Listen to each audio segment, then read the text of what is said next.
Kifl was a young man. Every night he would commit sins, alcohol and women, every single night.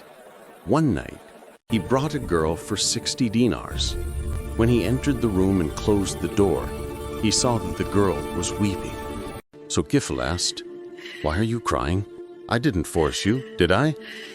She replied, "Kifl, I am a woman of honor. Hunger has driven me to this." Hearing this, Kifl began to weep. He said, "Sister, leave with the same honor you came with. Pray for me, for I am a wretched human being." The girl left. A short while later, he died. Morning came, and given his reputation, no one came to bathe him, nor did anyone come to carry his coffin. But glory be to that king.